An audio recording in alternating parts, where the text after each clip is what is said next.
2. Okay, recording. Okay. Stage 3. Hello. Hello and a very good day. Today we are entering stage 3. So today's agenda, we will read the script aloud, and also we will have a critique session right after. We will have questions, any discussions, and evaluating each other's performances right after we read the script aloud. So is everyone ready to read the script? Yes. Yes. Yeah. Yes.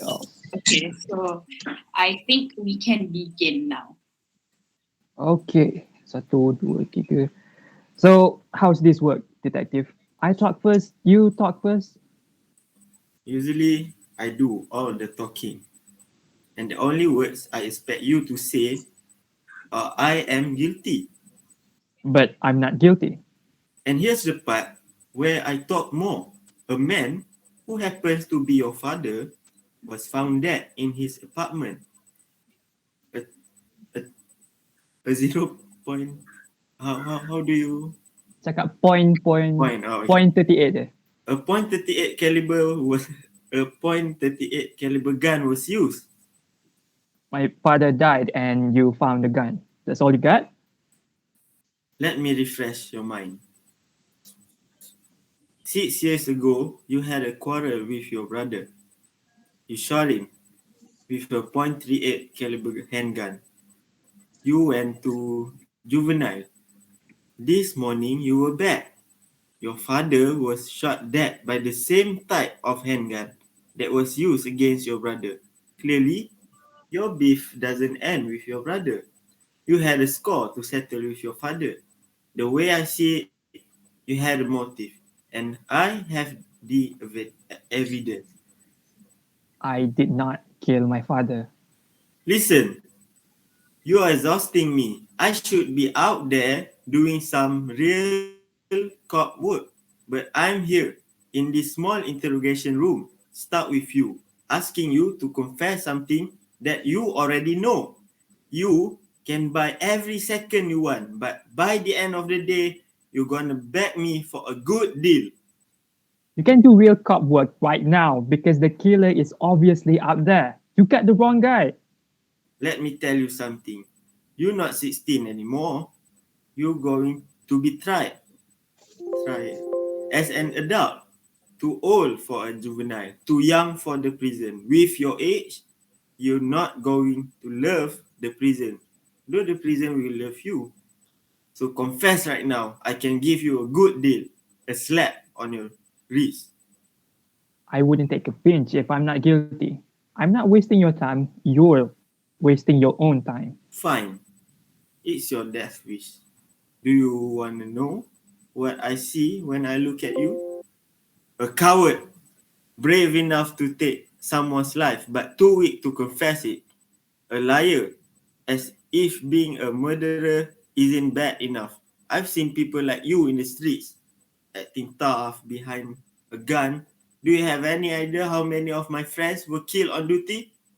This cuff and steel bars that people call a punishment to me is being generous. If it was up to me, a bullet in your head right now as we speak is what I call justice. And then I can go home telling my wife and kids that the street is safer. You don't have to tell me that. I've seen that look every day since I killed my brother. In juvenile, by the wardens, by cops, even when I got out. I've done my sentence, but people still treat me as a threat. Your words means nothing. I'm still in prison, never truly free. Simple, a lawyer and a cop. Excuse me, I'm looking for Detective Anis and Detective Arif. I'm Detective Anis. Arif is my partner. How can I help you? My name is Shafiq and I'm representing my client Muzamil. Wait, Mr. Shafiq? I know you. You have quite a reputation. Oh, thank you. Coming from a cop, that's not exactly a compliment. Well, it is to me. Now, where is Mr. Muzamil? He hasn't lawyered up. Well, he just got one. He couldn't afford you. Go home. Don't worry, this one is pro bono. Listen, I have no idea what you're doing here. I watched the news. You're always trying to find this one mafia lord or something, kingpin. Yes, and I believe this case is related to him. Come on now. You and I both know kingpins is not real. You're telling me the biggest crime lord runs this city, but no one ever knows his name? Listen, I'd love to have a chat with you, but we don't have all night. So I suggest you to save your argument in trial because I have no intention of getting a deal. A father just died, and your first step is to apprehend his son while a real killer is out there. Oh, yeah, a guy who is freshly released from the juvenile. So you just swoop in to avoid taking risk. I have a reason to believe that Kingpin has your spirits in his pocket. You think you're better than me? With your suits and files, my duty is out there on the streets with bullets. You don't get to talk about risk. Is that how you see lawyers? Suits and files. You think you're the only one taking risk. I've been after Kingpin ever since I graduated from law school. I've seen the corruption he caused. I've seen my colleague witness his brute strength. So I chose to fight, and I got so good at it that he started notice. He ruined my career. He destroyed my firm. He threatened my families. He think that it'll make me weaker, but with nothing to lose, I'll fight even harder. I'll free the city from him one case at a time. Now tell me, where's my client? Down the hall to the left. But it's useless, by the way. We know the .38 caliber. He's going down. Are you certain of that? Then riddle me this. What is the one thing you never did? A gunshot residue test. If he pulled the trigger, then the particles expelled from the guns must have been on his hand. So, if you're certain that he did it, then why did you never do the test? You have one doubtful lead that you arrest him and keep him in a tiny room for hours, forcing him to confess. Clearly, this place is a chat. How do you say this? Chesspool? Cesspool. Chesspool. You and I are gonna have so much fun on the court. Scene three, a killer and a lawyer. Knock, knock, knock. Good night, Mr. Muzammil. My name is Muhammad Shafiq, and I'll be your lawyer. I didn't ask for a lawyer. Well, you just got one. I couldn't afford you. Don't worry, this one is pro bono, but I need information from you. Have you heard of someone known as, let's say, Kingpin?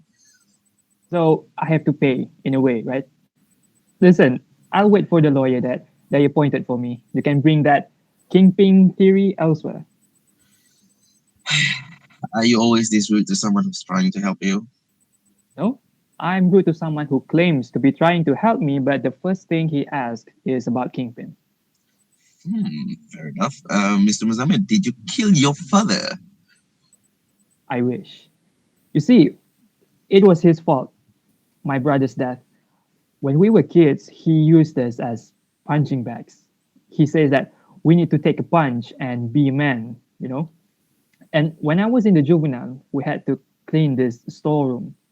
While I was sweeping, I picked up this one nail. It was huge and rusty. And all I could think about is my father. So every night I sleep with this huge and rusty nail next to me, along with my ill intention. When I got out, I brought the nail. I wanted to see him. The detectives was right. I have the motive. I had a score to settle, but when I got in, he was already dead. Mr. Muzammil, if you don't mind me asking, how did your brother die? You know, every time I take a punch, I get back up. But that day, when my brother was taking his punch, I could feel that he wouldn't get back up. I know about the .38 in my father's room. I took it. I aimed at him, and my father used my brother as a human shield. My brother collapsed. My father took the gun from my shivering fingers. He told the cops that the bruises on my body and my brother's body were because we fight all the time. He also told that uh, I finally snapped and shot my brother, and they believed it. I'm sorry, Mr. Muzamir, but when did this happen? About 6 years ago, Was it October 2016? maybe. Why? Mr. Muzamir, I know just how I can help you. Let me just. There was a painting too. What? You asked about Kingpin. My father owned this one painting. It was white and kind of ugly. I've seen Kingpin. He came to my house about 6 years ago. He wanted the painting, and my father refused. That painting was our only heritage, you know? My father loves his ancestors, and Kingpin respected that, and he left.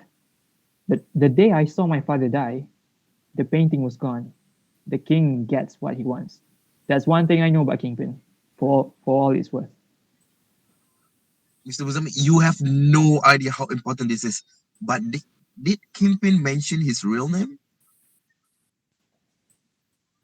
Okay. Scene 4, a cop and his partner. Why the long face? You met him already? His lawyer? Yeah, I hate lawyers. I haven't. You've been in the room for hours. Who are you kidding with?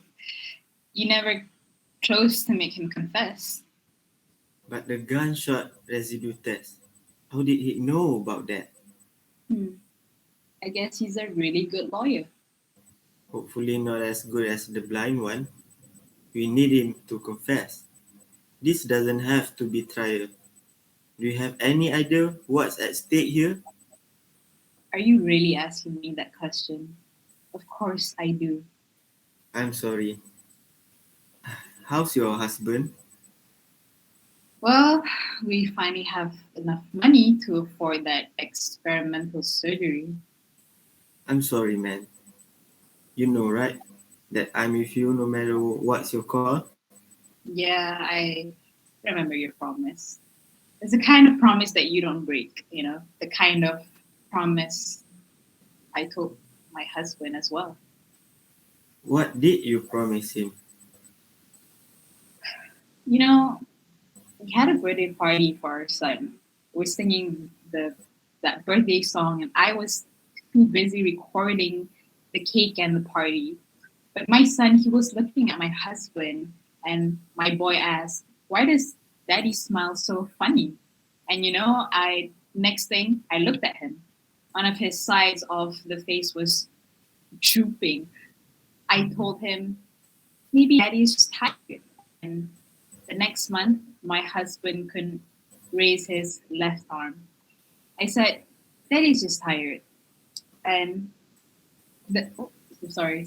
The next month, his left leg started to stiffen. Daddy's just tired, I just keep saying. Then months became a year, and now half of his body is paralyzed. And I regret neglecting him and, you know, keep on saying, Daddy's just tired. I keep on telling myself, and it's my fault, definitely. Because I've been ignoring these symptoms, you know. Every day on his bed, I tell him that I'll do anything to make him walk again. I want him to run or join a marathon or something. I promise him that he'll be strong again.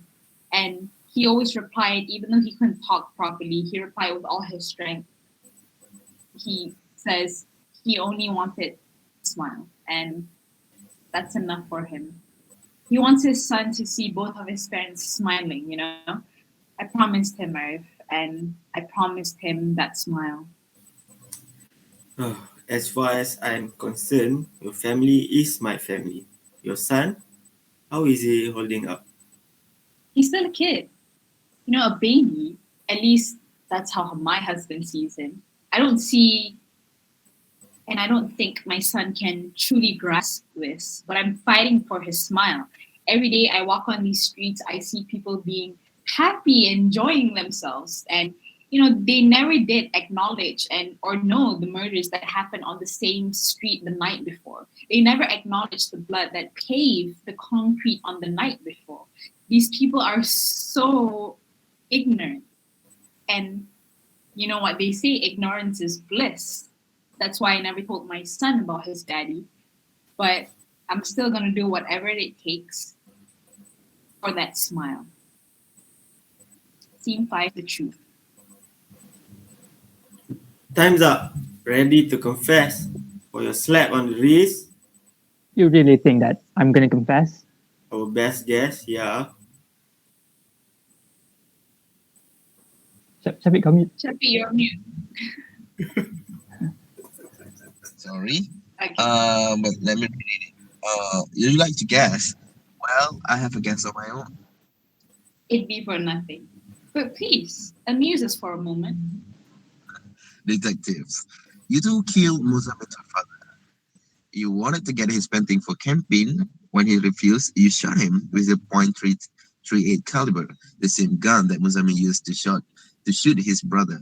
But how did you have the gun? You see, when Muzammil was apprehended in October 2016, it was reported that the gun was never found. It is claimed that Muzammil disposed of the gun in a case. Who was arresting officer? Who was the arresting officer? You, the detective Arif. My theory is you found the gun but never reported it. You keep the gun for 6 years. When you heard that Muzamil is out of from the juvenile, you realize that the perfect scapegoat is here.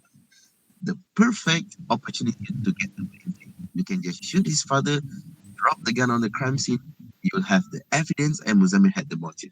That's why you never did That's why you never did the gunshot residue test because you know he never fired the gun.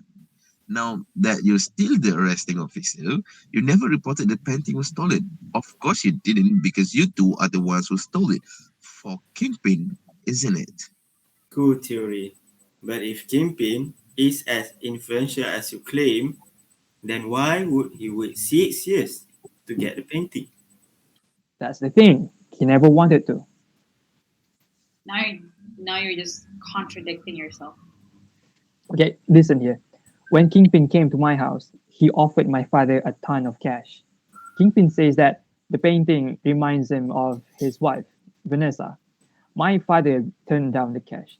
Kingpin asked why, and my father told him a story about my brother and I when we were toddlers. A robber came into our house. The robber took everything and he wanted the painting. My mother protected us and the painting. It cost her life. My father definitely a monster, but he loved my mother. That explains why he wouldn't sell the painting and why he blamed me and my brother. After listening to him, Kingpin said that he could respect that. Kingpin decided to leave us alone. You see, Kingpin never wanted the painting. He did not order you to kill my father. Clearly, something came up. You detectives were trying to impress Kingpin by stealing the painting, a desperate attempt to be his loyal dog. Listen, I was there to kill my father. But if I were to confess, I want the pleasure of committing it. So I won't. What I don't understand is why were you trying so hard to impress Kingpin? Why now? You had 6 years. Well, it's because of my husband. He's having a stroke. And I knew Kingpin wanted the painting. I convinced him that Muzame's father didn't want the painting anymore, and Kingpin appreciated it. He offered me a good amount of money for an experimental surgery to fix a blood vessel in my husband's brain. I know what you're thinking, a corrupt cop, but I want you to know something. I am not one of them. I'm not the kind of corrupt who murders the innocents just so I could get money for women, drinks, or fun.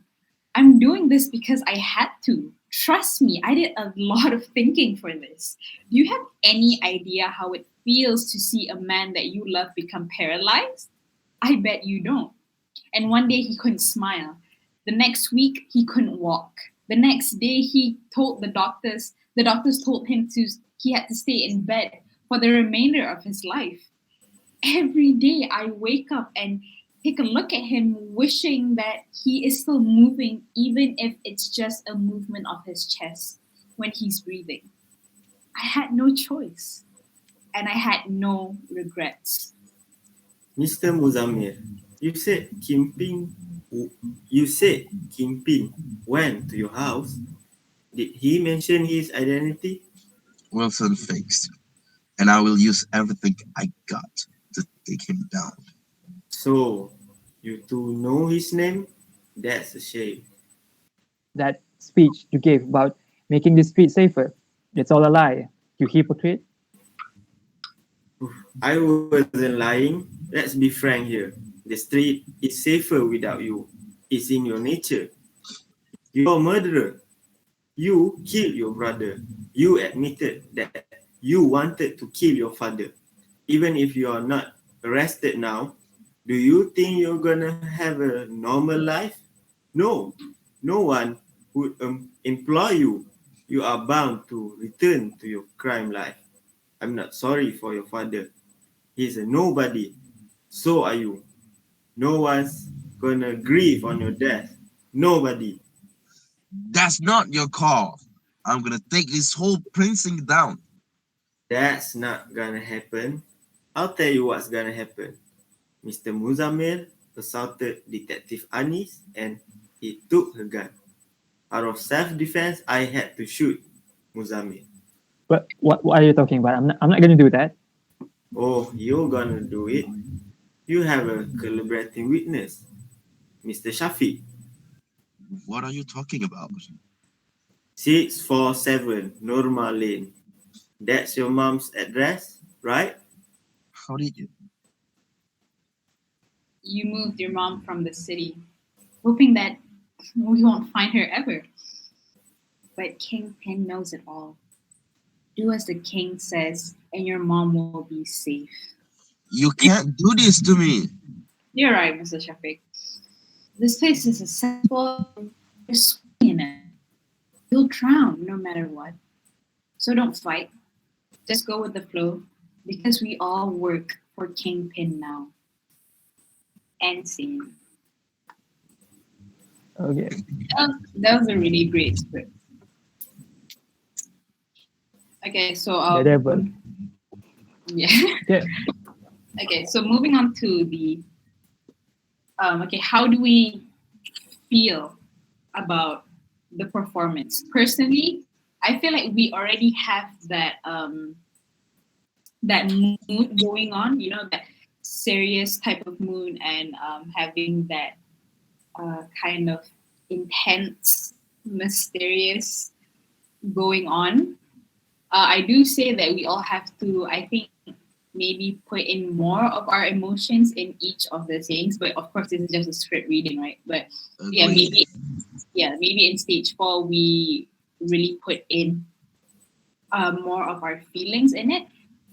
And I think all in all, I think it's great. It's a great script, and we already have the mood going on, and we already somewhat have the emotions. We just need to put it in more, and that's on based on the evaluation and observation. What do you guys think? Well, we can start with Muzamil. Oh, okay. Me first. Okay. So I think it's pretty great for first try, right? First time reading the script. Just like Annie said, we can go more emotionally when we are acting it and recording it. Uh, yeah, I think that's all good. Yeah, that's me. All right. I think I have to second on what Anis said. We have to put emotion into our characters. But I think based on the script reading, Shafiq's like sarcasm tone like is really helping in portraying his character. And yeah, I think we're all good so far. So I hope that this will be the portrayal of our movie recording. That's all. Yeah. Um, My thought is the same as Anis, Muzamir, and Arif too, because when it's come to script reading and also acting, you have to put your emotions with the character, and that's how your character develop throughout the drama. And then I think the next thing that we can do is get more familiarized with the script. So there's not saying that there's you can't improv your own script, but just get familiarized with your script, just get familiar with it, because it's gonna help you a lot when acting. So yeah, that's I think that's my thoughts on our script readings. Yeah, and I think we did pretty well, and yeah, everyone did a good job. So yeah, that's from me. Okay. Yeah, I think I agree with everyone, what everyone has said. We did a pretty good job already. And it's just that we need to just brush up some things. And that's okay. There's always room for improvement. So I think all in all, as for stage 3, that's all. Because in stage 4, then we will go in back for the script and reenacting in more deeply of the script. And I think as of stage 3, that's I can conclude that we already had a great discussion and we already had a great reading of the script. So I think that just concludes on everything. Does anyone want to give a word before we conclude everything? Good luck. Good luck. That's good. So thank you very much for joining the session. Really hope you have a good day. Thank you and goodbye. Thank you.